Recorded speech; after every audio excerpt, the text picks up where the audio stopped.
नमस्कार दोस्तों, मैं हूं आलोक और आप सभी का स्वागत है आपके अपनी YouTube channel A for study में। तो दोस्तों, आज की इस वीडियो में मैं आप सभी के लिए झारखंड बोर्ड परीक्षा 2022 टर्म 1 क्लास 9 के लिए हिंदी ए का all chapter most VVI objective question लेकर आ चुके हैं, जो कि 5 मई को आने वाला प्रश्न होगा। जी हाँ दोस्तों, 5 मई को टर्म 1 क्लास 9 का एग्जाम होने जा रहा है और जिसमें हिंदी ए, हिंदी बी। तो इस वीडियो में हम लोग हिंदी ए को देखेंगे। हिंदी ए में जितने सारे कहानी या फिर कविताएं हैं, सभी का आपको मोस्ट वीवीआई ऑब्जेक्टिव क्वेश्चन, जो कि आपके एग्जाम के लिए बहुत बहुत इंपॉर्टेंट होने वाला है, उन्हीं सारे प्रश्नों को सिलेक्ट करके लाए हैं। तो आप लोग वीडियो में अंत तक बने रहिएगा, इस वीडियो को जरूर देखिएगा। और बता दूं, इससे पहले हम लोग क्लास 9 के मैथमेटिक्स के अभी तक हम लोग बहुत सारे चैप्टरों का मोस्ट वीवीआई ऑब्जेक्टिव क्वेश्चन देख चुके हैं। मैथ का सिर्फ एक चैप्टर बाकी है आपका, वो भी मैं बहुत जल्द उसका वीडियो अपलोड कर दूंगा।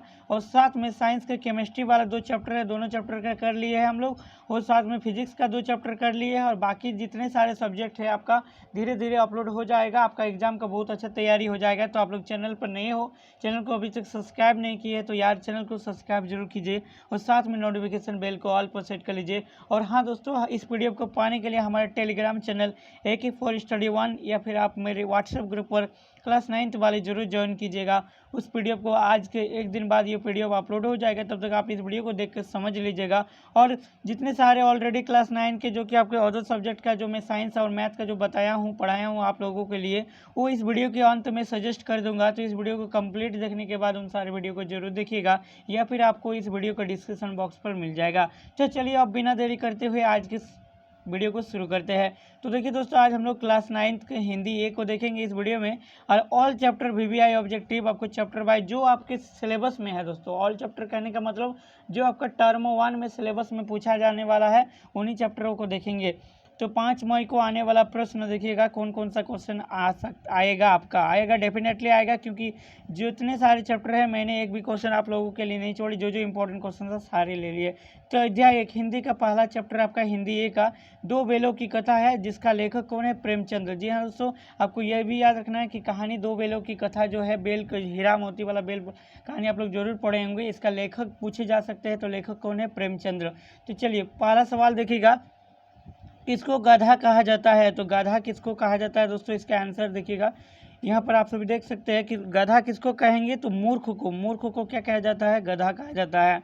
चलिए नेक्स्ट क्वेश्चन यहाँ पर देखिएगा। नेक्स्ट क्वेश्चन क्या है? देखिए, गया ने हीरा मोती को दोनों बार सूखा भूसा खाने के लिए दिया, क्योंकि गया पराई बेलों पर अधिक खर्च नहीं करना चाहता था। गरीबी के कारण खली आदि खरीदना उसकी बस की बात न थी, या फिर वो हीरा मोती के व्यवहार से दुखी था, या उसे खाली आदि सामग्री की जानकारी न थी। तो इसका राइट आंसर हो जाएगा मोती के व्यवहार से दुखी था। जी दोस्तों, हीरा मोती के व्यवहार से वो दुखी था। तो वह हीरा मोती के व्यवहार से दुखी था, जिसके लिए वो खाना उसे नहीं दे रहे थे बेलों को। अगर आप लोग बेल वाले कहानी पढ़े होंगे तो आपको पता होगा। 2 बेलों की कथा में दोनों बेलों का नाम क्या रहता है? तो आप लोगों को पता होना चाहिए। तो इसका राइट आंसर होगा हीरा मोती। जी दोस्तों, बिल्कुल। चलिए नेक्स्ट क्वेश्चन, क्वेश्चन नंबर 4 देखिएगा। गधे का छोटा भाई किसे कहा गया है? तो गधे का छोटा भाई किसको कहा गया है? इस कहानी के आधार पर बेल को। जी हाँ दोस्तों, 2 बेलों की कथाई में बेल को, जो कि गधे का छोटा भाई कहा गया है। क्वेश्चन नंबर 5, 2 बेलों की कथा के पाठ के लेखक का नाम। देखिए, लेखक का नाम बहुत ज़्यादा इंपॉर्टेंट है, लेखक लेखिका का नाम जरूर याद रखिएगा। तो 2 बेलों की कथा का जो लेखक है वो राइटर है, कौन है दोस्तों? प्रेमचंद्र। जी हाँ दोस्तों, याद रखना आपको, प्रेमचंद्र है। चलिए नेक्स्ट क्वेश्चन, क्वेश्चन नंबर 6 देखिएगा। दढ़ियल व्यक्ति कौन था? तो दढ़ियल व्यक्ति कौन था? बेलों को खरीदने वाला। कौन था दोस्तों? ऑप्शन 1 हो जाएगा, बेलों को खरीदने वाला। नेक्स्ट क्वेश्चन देखिएगा, क्वेश्चन नंबर 7, हीरा और मोती के स्वामी का नाम क्या था? तो हीरा और मोती के जो स्वामी थे उसका नाम था झूरी। कहानी अगर पढ़े होंगे तो आपको पता होगा, झूरी था। नेक्स्ट क्वेश्चन, क्वेश्चन नंबर 8, 2 बेलों की कथा किस प्रकार का पाठ है? तो 2 बेलों का जो कथा है यह क्या है दोस्तों? यह एक कहानी है। हीरा और मोती 2 गाय रहते हैं, 2 बेल रहते हैं, उस पर आधारित कहानी है। क्वेश्चन नंबर 9 देखिएगा। प्रेमचंद्र ने जानवरों में सबसे ज़्यादा बुद्धिमान किसे कहा है? तो प्रेमचंद्र के आधार पर जानवरों में सबसे बुद्धिमान किसको कहा है? तो दोस्तों गधा को कहा है। जी हाँ दोस्तों, गधा को। क्वेश्चन नंबर 10 देखिएगा। दोनों बेलों के प्रति किसका प्रेम उमड़ गया? तो दोनों बेलों के प्रति छोटी बच्ची का। जी हाँ दोस्तों, छोटी बच्ची का प्रेम उमड़ गया। नेक्स्ट क्वेश्चन, क्वेश्चन नंबर 11 देखिएगा, दोनों बैल अपने नए स्थान यानी कि गया के घर पर किस समय पहुंचे। जैसे झुरी क्या किया, गया के एक नया स्थान गया को दे दिया, तो गया के घर किस स्थान पर पहुंचे थे, दोपहर में, संध्या में, सुबह में या फिर रात में। तो इसका राइट आंसर हो जाएगा दोस्तों संध्या में। याद रखिएगा, ये क्वेश्चन बहुत ज़्यादा इंपॉर्टेंट है। तो चलिए, अब हम लोग चैप्टर 1 देख चुके हैं। अब चैप्टर 2, ये भी आपका टर्म 1 में सिलेबस में है, तो आपको इसका भी क्वेश्चन को पढ़ के जाना होगा। तो चैप्टर 2 क्या है आपका, अध्याय 2 देखिए, लहसा की ओर। ये इसका लेखक कौन है दोस्तों, इसका लेखक है राहुल सांकृत्यायन। जी हाँ दोस्तों, तो देखिए पहला सवाल है, लहसा की ओर किस प्रकार का पाठ है। तो यह किस प्रकार का पाठ है, यात्रा वृत्तांत, निबंध या फिर कहानी या फिर स्मरण। तो इसका है दोस्तों ये यात्रा वृत्तांत, मतलब यात्रा के बारे में बताया गया लहसा की ओर में। नेक्स्ट क्वेश्चन देखिएगा दोस्तों, क्वेश्चन नंबर 2, लंडकोर जाने के लिए करीब कितनी हज़ार फीट की चढ़ाई चढ़नी पड़ती थी। तो कितनी हज़ार की फीट की चढ़ाई पड़ती थी। तो देखिए 17.18, जी हाँ दोस्तों 17.18 किलोमीटर बोल सकते हैं, यहाँ पर किलोमीटर में नहीं दिया। क्वेश्चन नंबर 3 देखिएगा, राहुल सांकृत्यायन का मूल नाम क्या था। तो मूल नाम इसका था दोस्तों केदार पांडे। क्या था दोस्तों, केदार पांडे। चलिए नेक्स्ट क्वेश्चन, क्वेश्चन नंबर 4 देखिएगा, लहसा की ओर पाठ के लेखक क्या कहकर भीख मांगते थे। तो लहसा की ओर पर जो इसका पाठ का लेखक है वो क्या कहकर भीख मांगते थे। तो देखिए इसका राइट आंसर हो जाएगा आपका, देखिए कुची कुची, दया दया, एक पैसा, कुची कुची का, ये आपका आंसर हो जाएगा इसका। क्वेश्चन नंबर 5, लहसा की ओर पाठ के लेखक का नाम क्या है। तो इसका लेखक का नाम आप लोग को याद रखना होगा, राहुल सांकृत्यायन। जी हाँ दोस्तों, आपको याद कर लीजिएगा, सारे के सारे प्रश्न बहुत इंपॉर्टेंट है। क्वेश्चन नंबर 6 देखिएगा, राहुल सांकृत्यायन ने किसका शास्त्र रचा है। तो किसका शास्त्र रचा है। तो घुमक्कड़ी, जी हाँ दोस्तों घुमक्कड़ी का रचा है। लेखक राहुल सांकृत्यायन, देखिए यहाँ पर एक लेखक राहुल सांकृत्यायन का सहयात्री कौन था। तो इसका सहयात्री कौन था, सुमति था। कौन था दोस्तों, सुमति। चलिए नेक्स्ट क्वेश्चन, क्वेश्चन नंबर 8 देखिएगा, तिब्बत में सबसे खतरे की जगह को क्या कहते थे। तो तिब्बत में सबसे खतरे की जगह को डांडे, दोस्तों डांडे कहते थे। चलिए नेक्स्ट क्वेश्चन, क्वेश्चन नंबर 9 देखिएगा, लहसा की ओर पाठ में नम्र से कौन था। तो नम्र से कौन था दोस्तों, तो आपको पता होना चाहिए, इसका राइट आंसर होगा बौद्ध भिक्षु था। कौन था, बौद्ध भिक्षु। चलिए अब नेक्स्ट पार्ट देखेंगे। पार्ट देखिए, ये आपका चौथा नंबर पार्ट है हिंदी का, हिंदी ए का।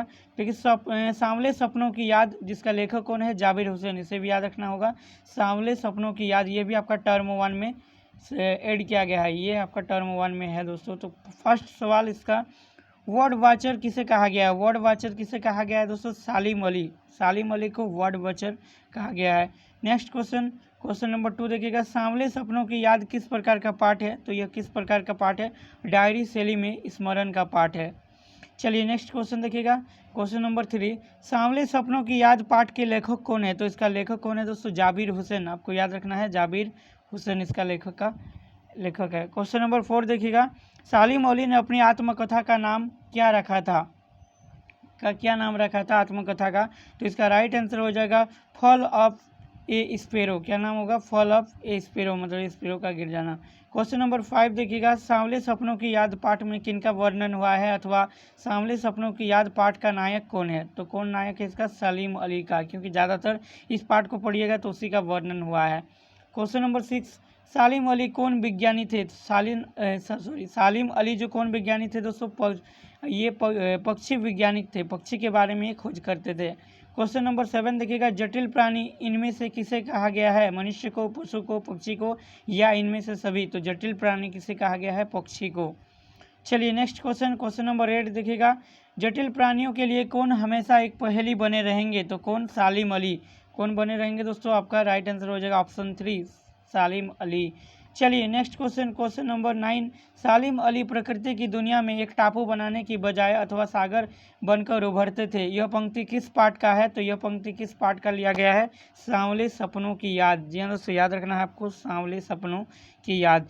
चलिए अब हम लोग लास्ट चैप्टर, ये एक पोएम है आपका, जो कि साखियाँ एवं संबंध है, जो कि साखियाँ एवं संबंध, इससे क्वेश्चन पूछा जाएगा। ये आपका कबीर के द्वारा लिखा गया है, कबीर दास के द्वारा। तो अध्याय 9 है ये आपका। तो चलिए, कबीर के अनुसार किसके द्वारा मुक्ति मिलती है। तो इसका आंसर आपको देना है मन, धन, तन या फिर तीर्थ स्थल वाल। तो इसका राइट आंसर हो जाएगा किसका, मन का। कबीर के अनुसार मुक्ति मिलता है मन का। क्वेश्चन नंबर 2, कबीर के अनुसार ईश्वर को कहाँ पाया जा सकता है? तो कबीर के अनुसार ईश्वर को सब सांसों की श्वास में, यानी कि भगवान तो सभी के प्राणों में बसते हैं, तो इसीलिए ईश्वर हमारे शरीर में ही है, हमारे प्राण में ही खाली। कबीर के दूसरे शब्द पद में किसके महत्व का वर्णन हुआ है? तो किसके महत्व का वर्णन हुआ दोस्तों? ये आपका ज्ञान के महत्व का वर्णन हुआ है। कबीर के साखियाँ, जो कि क्लास 10 हिंदी बी में भी आप लोगों को पढ़ाए थे, हिंदी बी में भी था ये। अगर क्लास 10 वाले विद्यार्थी में था तो क्लास 9 वाले हिंदी ए में दिया है। कबीर की साखियों में किसका महत्व बताया गया है? तो किसका महत्व बताया गया दोस्तों? प्रेम का महत्व बताया गया है। सभी के सभी मोस्ट VVI ऑब्जेक्टिव क्वेश्चन आपको एग्जाम में जरूर देखने को मिलेगा। मनुष्य ईश्वर को कहाँ नहीं ढूंढता है? तो मनुष्य ईश्वर को खेल के मैदान में नहीं ढूंढता है, बाकी हर जगह ढूंढता है, जैसे मंदिर में भी, क्रियाक्रम में भी और मस्जिद में भी, बट खेल के मैदान में कभी भी भगवान को नहीं ढूंढते हैं। क्वेश्चन 6, कबीर किस ब्राह्मण के उपासक थे? तो किस ब्राह्मण के? तो निर्गुण ब्राह्मण के उपासक थे, निर्गुण, इसे याद रखना होगा। क्वेश्चन नंबर 7 बहुत ही इंपॉर्टेंट है, कबीर की रचनाओं का प्रमाणिक ग्रंथ कौन माना जाता है? तो इसका राइट आंसर क्या हो जाएगा दोस्तों? इसका बीजक। कबीर के जो ग्रंथ कौन सा है? बीजक, कबीर का लेखक। क्वेश्चन नंबर 8 देखिएगा, मनुष्य किसको ढूंढता फिरता है? तो मनुष्य ईश्वर को ढूंढता फिरता है, ऑप्शन 3 हो जाएगा यहाँ राइट। चलिए नेक्स्ट क्वेश्चन नंबर 9 देखिएगा, किसको सब सांसों की श्वास में कहा गया है? तो किसको कहा गया है दोस्तों? ईश्वर को कहा गया है, सबके श्वास में सांस ये है। क्वेश्चन नंबर 10 देखिएगा, मानसरोवर सुभर जल हंसा केली कराही में, हंस प्रतीक है, हंस किसका प्रतीक है? भक्त हृदय का, ये दोस्तों भक्त हृदय का। तो दोस्तों ये था लास्ट सवाल। तो आई होप दोस्तों आज का ये वीडियो क्लास 9 हिंदी ए का आप लोगों को अच्छा लगा है तो प्लीज़ वीडियो को लाइक कीजिएगा, और अभी तक हमारे क्लास 9 का जितने सारे वीडियो आप इस चैनल के द्वारा आप लोगों के लिए अपलोड किया गया उन सारे वीडियो को नहीं देखे तो स्क्रीन पर सजेस्ट हो रहा है, जरूर से जरूर देख लीजिएगा। और चैनल पर जो भी विद्यार्थी नए हो तो आप लोग चैनल को सब्सक्राइब जरूर कीजिएगा, क्योंकि इस चैनल के द्वारा आप लोगों के लिए हमेशा हेल्प किया जाता है और आगे भी ऐसा ही हेल्प करता रहूँगा। तो मिलते हैं नेक्स्ट वीडियो में, तब तक के लिए take care, bye bye and thanks for watching.